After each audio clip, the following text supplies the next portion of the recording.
when I had the opportunity to go ride the new Kawasaki 310s at dinner that night, they're like, "So what do you think? What's your initial impression?" And I said, "I'd buy a 310X if it had two changes, which are minor." And they're like, "Oh, you don't like the LX?" And I go, "I don't need the LX."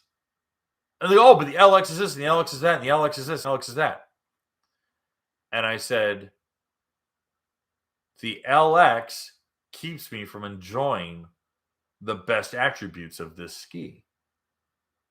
And they're like, "What are you talking about?" And I go, "The best attributes of this ski are weight displacement, center of gravity, and a lower rider position." And I went into full detail on it. And I said, that alone is what makes this ski phenomenal. And they're like, "But what about the sound? The GPS?" I'm like, "I couldn't get your sound system to work. Your dash was unnavigationable on the water."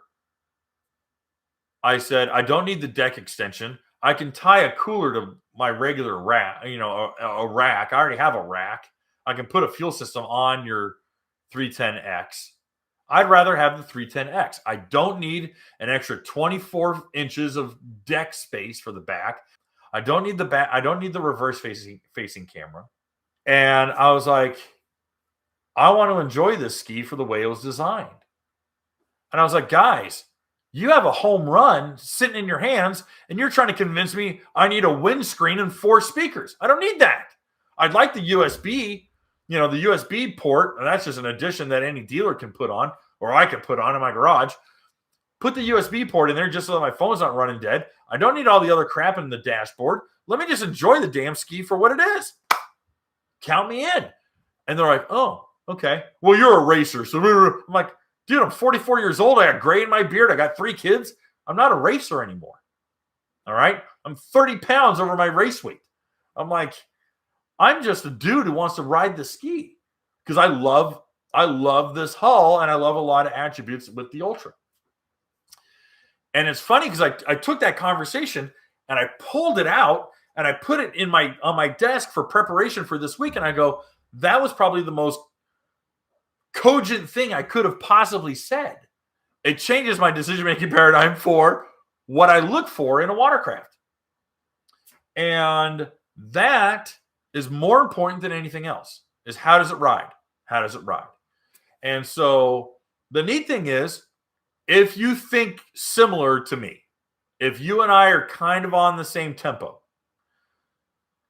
and you have an opportunity to fill out one of those Yamaha questionnaires, or you go to a dealership and you physically fill out one of the Sea-Doo questionnaires that are at dealerships, tell them you want less garbage and more rider experience. Tell them you want it. I'll preach it. I'll preach it to anyone who'll listen. All right? I got a big bullhorn. I got the magazine. I got the podcast. I have the ear of the manufacturers. But right now, Yamaha literally told me, Yamaha's head of development looked me square in the face, and he says, people want phone integration and sound systems more than they want performance. He told it to me, he told it to Jerry Gaddis, and he told it to Greg Gaddis. People want more phone integration than they want performance. I don't blame him. He's only responding to the information that has been given to him. If he told him the vast majority of people want it pink with green polka dots, he's going to go, guys, we got to make pink and green polka dot skis because people are asking for it. Hey guys, thanks for hanging out. This clip was taken from our weekly podcast that we record here every Sunday night at 8 p.m. Eastern Standard Time. If you want to watch the whole video, you can go to the Watercraft Journal's YouTube channel, go to playlists, and then click on live sessions. You're going to see it there. Otherwise, go ahead and leave a like, a comment, and definitely subscribe to the channel. It helps us grow. And again, thanks again for watching our videos, and we hope to see you soon.